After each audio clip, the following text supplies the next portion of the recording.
Okay, so significant number of students has arrived, so I think we can start. So as I told on the previous day to you all that first we will start with the instruction set and addressing mode, because we have to start the assembly code, the Mars in our lab within 2 weeks, right? So as I mentioned earlier, first I will start the instruction set today. So before starting instruction set, just let me discuss some basic thing with some real life example that why we need this. I hope you are able to see my screen. Yes, Just sir. okay, thank you. Okay, so before going with this, all these notes, all these details, just let me discuss with some common thing. Say, for example, from where I can start. Just give me 2 minutes.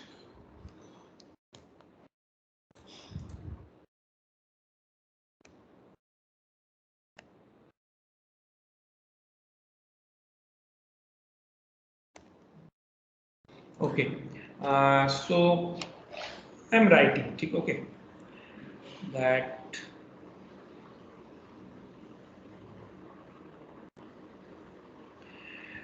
first I am saying that today you will be taught the instruction set.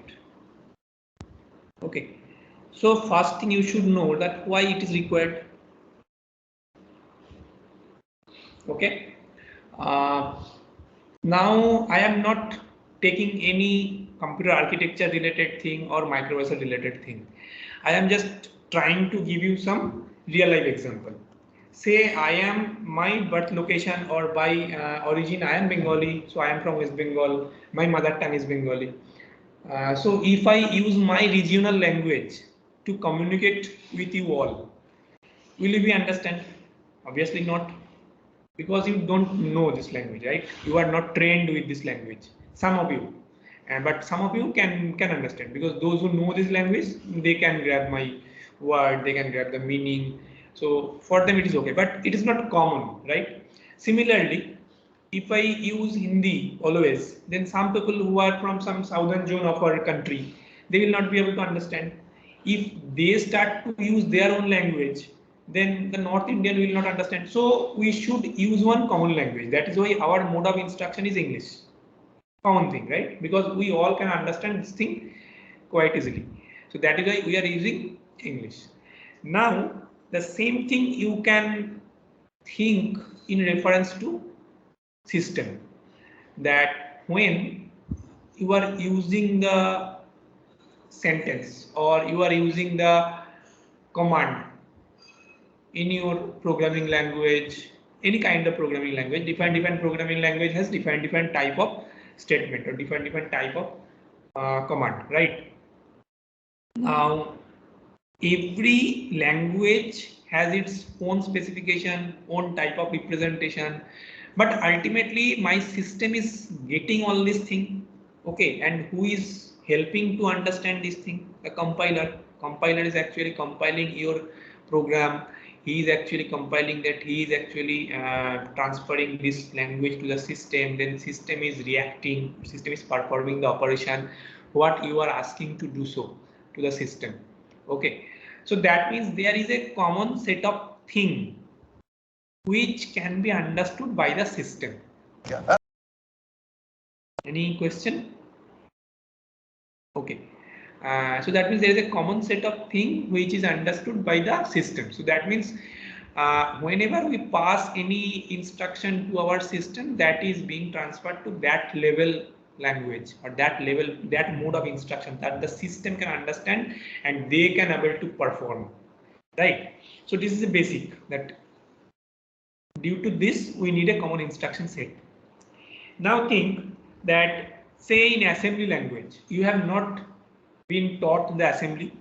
I am just giving one simple example. One simple example. Say you are being asked to perform the addition between the content of two memory location.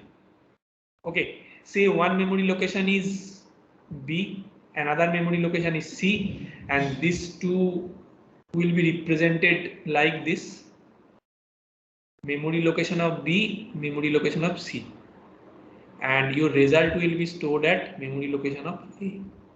Now again, don't think that this is very complex thing. You can relate this using your previous same digital design lab experiments.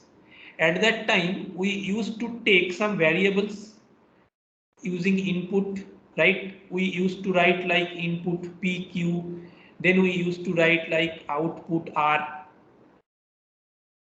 This thing we have done like this format. Okay, so now just replace this PQR with this BCA.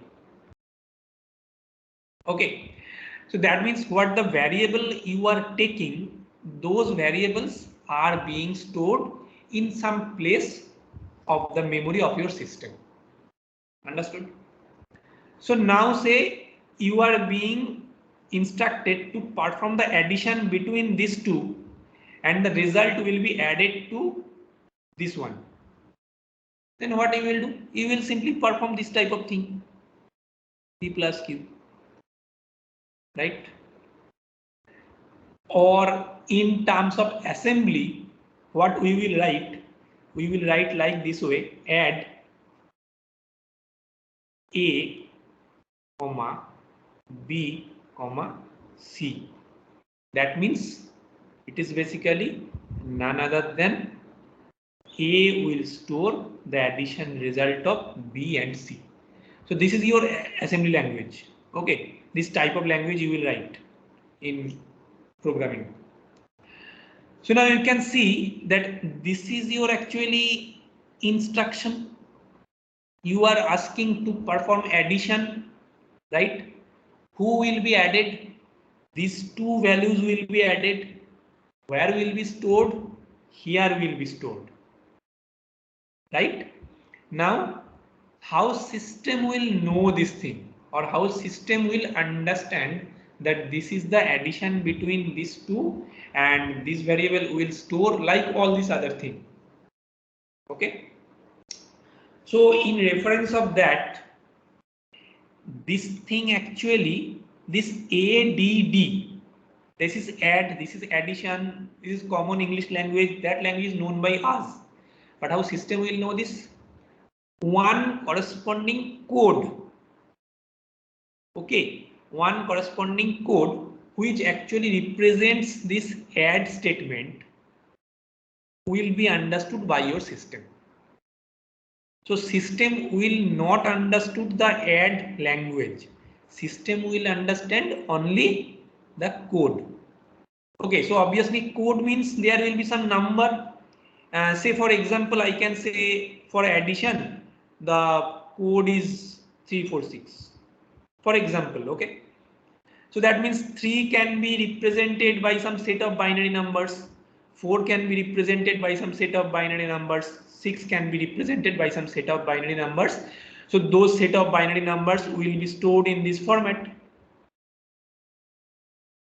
Right? Now, obviously there is some format, there is some pattern through which you will know that yes, this is a binary or octal or hexadecimal, all of the other things are there. I am not going into so much deep right now. I am just saying that one code which associated with the statement add will be read by your system. Thus, when system will read the code 346, it will automatically perform the addition operation. Right? So what is being termed by this code? This code is being said as opcode.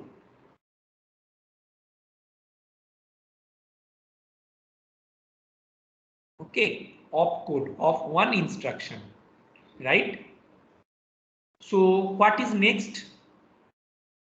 That right now you know what is your opcode of your system, of your instruction. You know this. I hope all understand what is opcode. Any problem you can ask, I can repeat, no problem from my end. Okay, because this is the first class, so you should clearly grab all this thing from the beginning. They are very easy, trust me. Just you need to understand. Okay, so first thing is opcode. Now, what we were observing in the previous instruction, we were writing like add A, B, C. So who were being added and where you were storing your data, right? That means B and C's values were being added and you were storing this value into A. So this A, B, C are being termed as operand. Okay. And what the operation you are performing basically? You are basically performing B plus C, right? So obviously this is your operator. In common language, we also use this thing, operator. What the operation you are performing? What the operation you are performing? That is the actually operator who is performing the operation between two variables. Understood? So now we also know the operator. Okay, so these three is your basic thing of your one instruction. Got it? Now some separate things are also associated with this instruction. Okay, just like what is an instruction said, this is common bookish language. So just read it, don't need to remember anything. Try to understand everything. Okay, don't try to remember and what has been written word by word you will remember, you will memorize. Don't try this. Just try to figure out one instruction that add A, B, C. So you are performing addition with this instruction. You are writing first add. So this add is an addition, it is known by you. How system will understand. So obviously some code associated with this add word is stored in anywhere in system. So that is a code. That code is being termed as opcode. Right? Now you are performing an operation. So who are performing? Right? Or between whom this operation is being performed? Those are your operand, just like ABC. Right? And what operation is being performed? Addition, that means plus. So this is your operator. These three is very basic and very important thing. Operand, operator and opcode.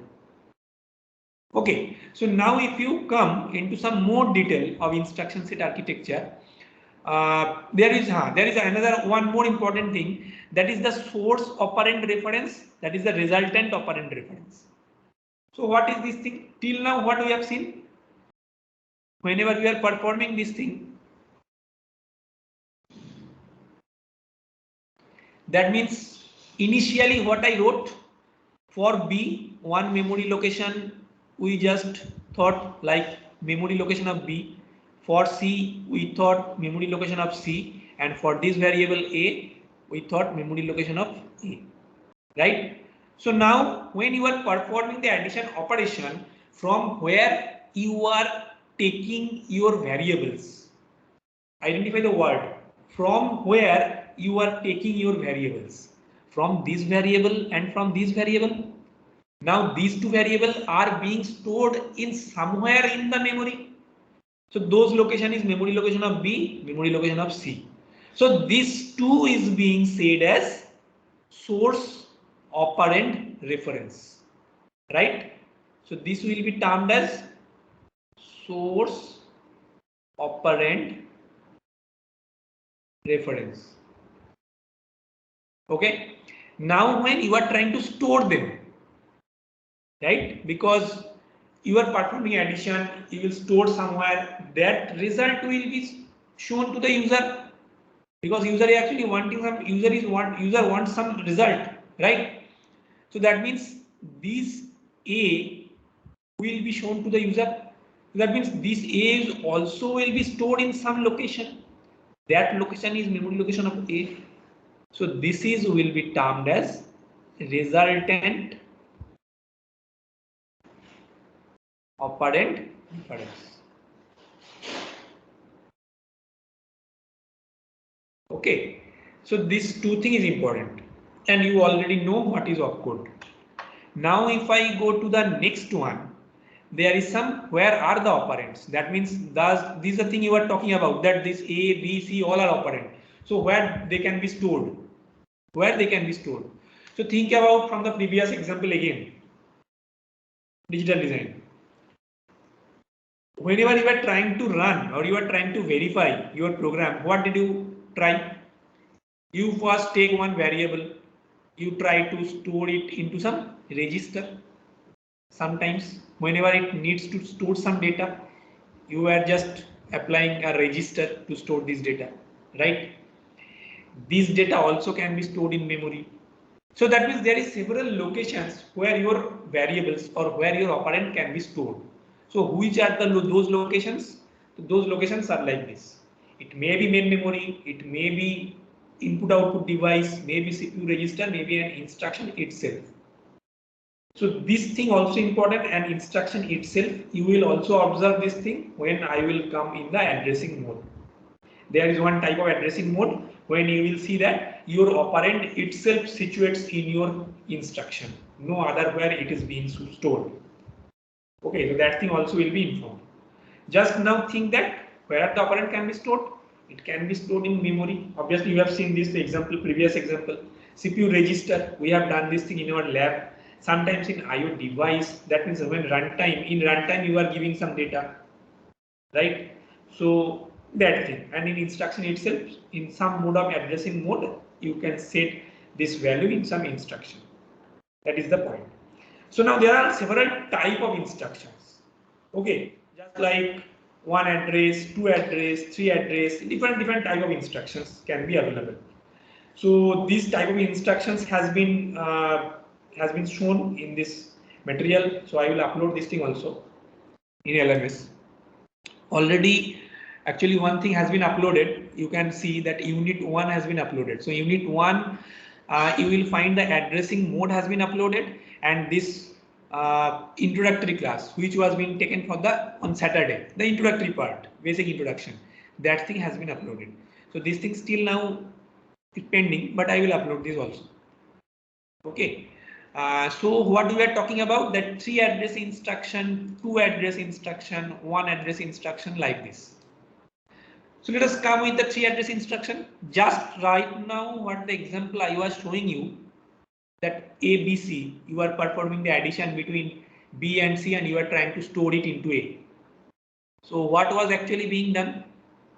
If you think, A was your destination address, B was your one source operand address, C was your another source operand address, right? So that means how many addresses are being used? 3, obviously. So that is the example has been shown here. 1, sorry, not 1. This is opcode. 1, 2, 3. So that is why this type of instruction is being termed as 3 address instruction. Okay. Now when you will take this example, how you will use or how you will implement this whole expression, that the example has been given here. So first you are performing the addition between these two, then you are performing the addition between these two, then you are performing the multiplication between these two, right? So just you are using some separate register to store the result of A plus B, this one. You are using a separate register to store the result of C plus D, this one, and finally this multiply by this, so that means R1 multiply by R2, this one. So every time you can see 3 references are being used. Okay, so sometimes they may be registers just like R1 and R2, sometimes they may be memory location just like this one. But how many number of references are being used? It is 3. 1, 2, 3, 1, 2, 3, 1, 2, 3. So that is why it is your 3 address instruction. Okay. Now go to the next one, just like 2 address instruction. So in 2 address instruction, it will be using the format where opcode opcode is there obviously. Parallelly, only destination address and source address will be there. Okay, so how many referencing basically you are using? How many number of references? 2. You can see the same instruction which example was being given earlier. Again, this example is being given that a plus b, c plus d. So you are first changing this or keeping this value to any register R1. How many address are being used? 1, 2.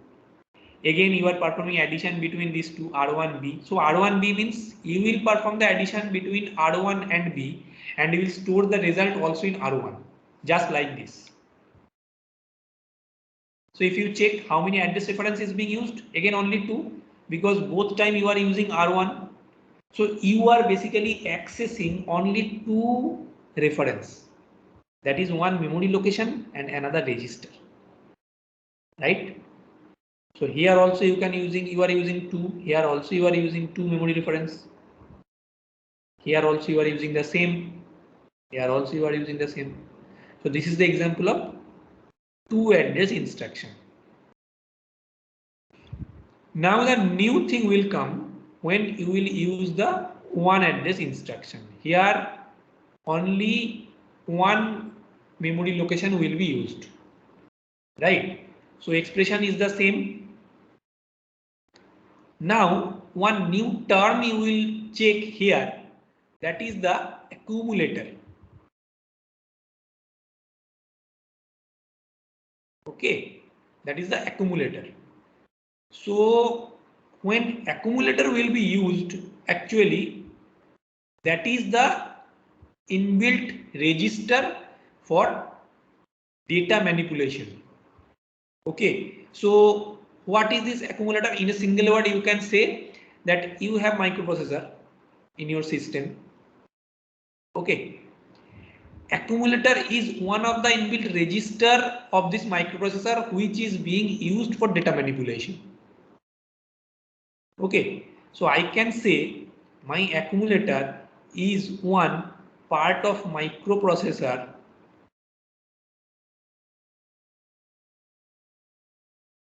which is used for data manipulation. Okay, understood?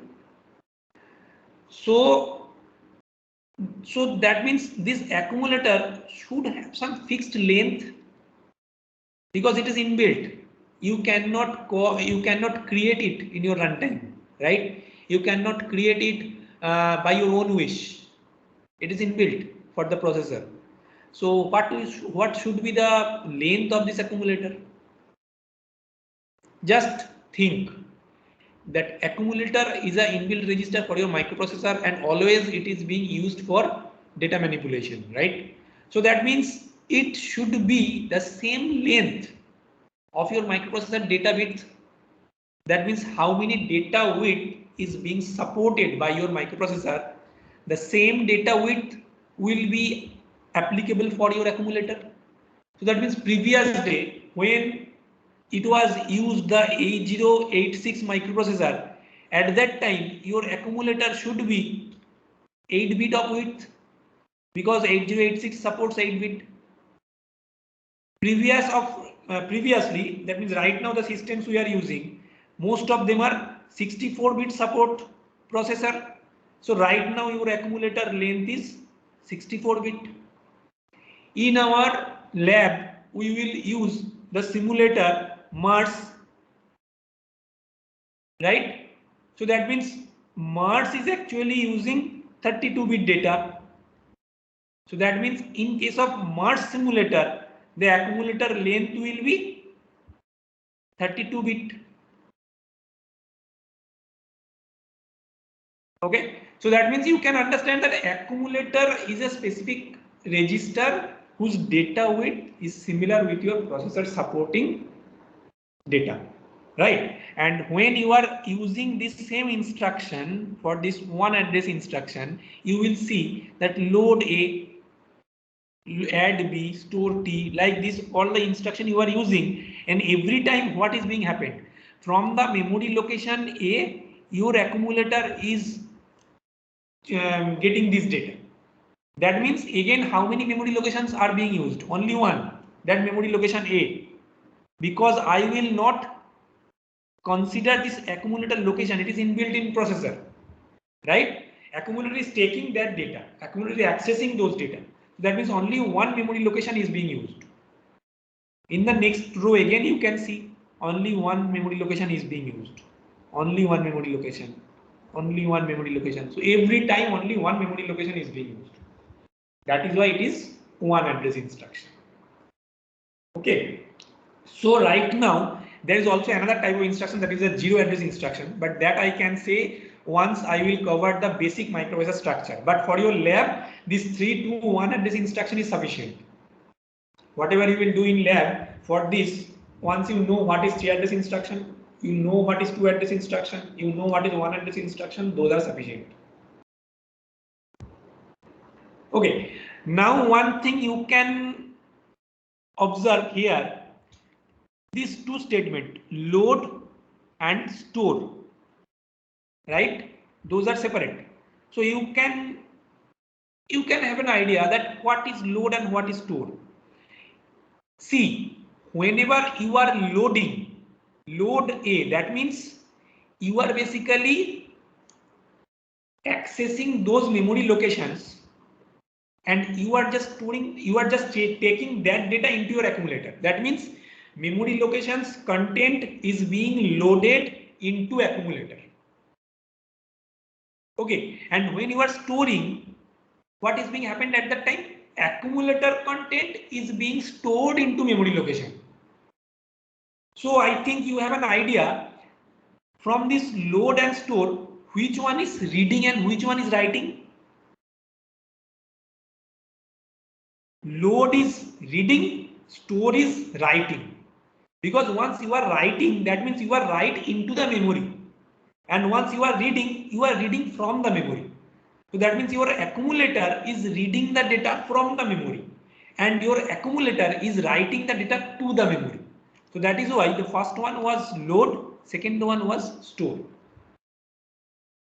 So once you need to fetch some data for operation, you will first load it into accumulator, then operation will be performed. Then once you need to store the data, that means you need to write that particular data into some memory location, you will use store.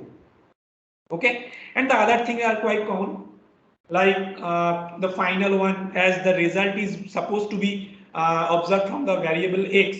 So that is why the final variable or final result of accumulator is being stored into the register x. So that is why finally it is again store x. So once you will use this single type of instruction, that means single address instruction, that means your accumulator is associated with this instruction. Okay. So those were the basic thing of instruction part. Right. And the other thing like zero address instruction, it will be, I will discuss this thing later, because right now you will not understand the zero address instruction because I have not covered the microprocessor basic structure. That is why. So once microprocessor basic structure will be discussed, then this thing will be covered. Or better to cover stack in data structure. Once the stack will be covered in data structure, it will be automatically understood by you. Okay, so I will just wait for this because right now it will be quite difficult to you to grab. So from the beginning, if you think today what the things we have checked, today first we have checked that why we need the instruction set architecture.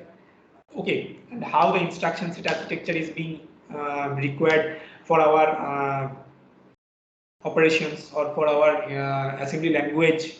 Then you observe that in a single instruction, who is operand, who is opcode, who is operator, every other thing. Then we observed that how your instruction can be specified in 3 address mode, in 2 address mode, in 1 address mode. Then you observe that how your specific memory location is counted, right? What is your source memory location? What is your destination memory location, right? Parallelly, you have seen that when you are using the one address instruction, then for the extra thing you are using, for the extra thing, that is the accumulator you are using. So accumulator is a register for in microprocessor that can be used for data manipulation. That thing also we know right now. And we also knew that how the accumulator length will be fixed. So every other thing. Okay. And also you just check the difference between load and store, just like in terms of read and write. So all this thing will be required actually. So next day, that means when we will start on the next class, I think tomorrow, right? So tomorrow from the morning, I will start addressing mode. Okay, and just like today again, I will continue with some examples. So now you just think, I am giving you 5 minutes, you just think and just recap and tell me that if anything is need to repeat again.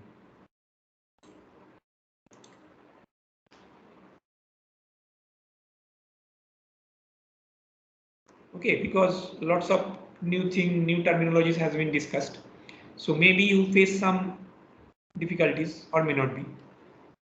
I wish may not be. So if you think that something, if I repeat, it would be better for you, then without any hesitation, you can say. Sir, section. Yes. Later एक बार और accumulator. से बोलो. Accumulator. Accumulate. Okay, okay. Accumulate. Yes. Right. Accumulate. See, for example, what I can say. Say you are using say this part. This is the writing pad. Okay, where I am writing. So normally in class actually one big board will be there. So the board is completely separate from our system. System is connected with the projector. Whenever we require, we are using this whiteboard. Extra thing is being written here. All the other thing. Okay, so that board is a large space. We can use the large space. We can write from the one corner. You can write up the whole class in a single board. Everything is possible. But right now, as we are continuing in online mode, so we are using this writing pad, right? So this writing pad is connected with our system, and what you are using in the system, I am writing. You are just observing. So that means you can think this writing pad is not any separate thing right now. It is one thing which is associated with my system with some specific length, right? Because writing pad is only just this length. So I will write from this zone, I will end in this zone. So only this much I can write at a time. Then again, I have to change my PowerPoint editor. I have to go in next blank slide. Then I can write again. So that means every time you are using this device, which is associated with your system with a fixed length, and also with the help of some other associated software, just like whichever I was giving example for memory. So accumulator was associated with memory. Right now my writing pad is associating with the PowerPoint slide.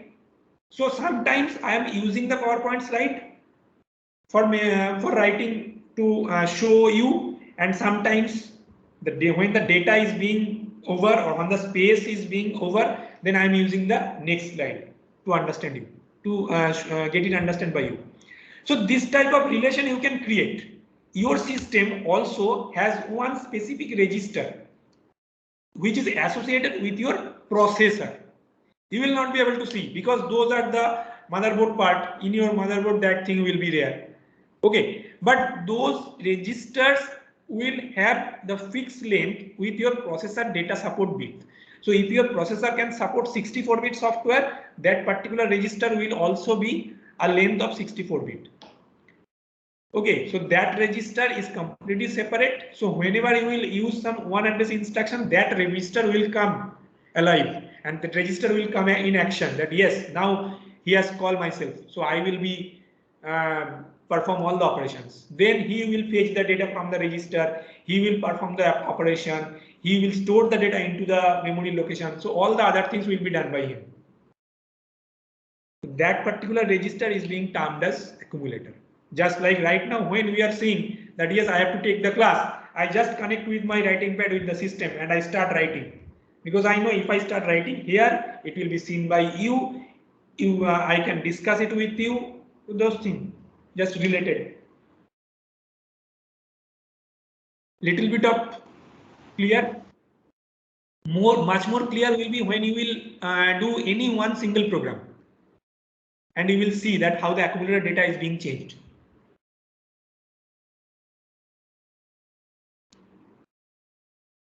Okay. Okay. Thank you. So if some association you are now able to create, then it will be great. Okay.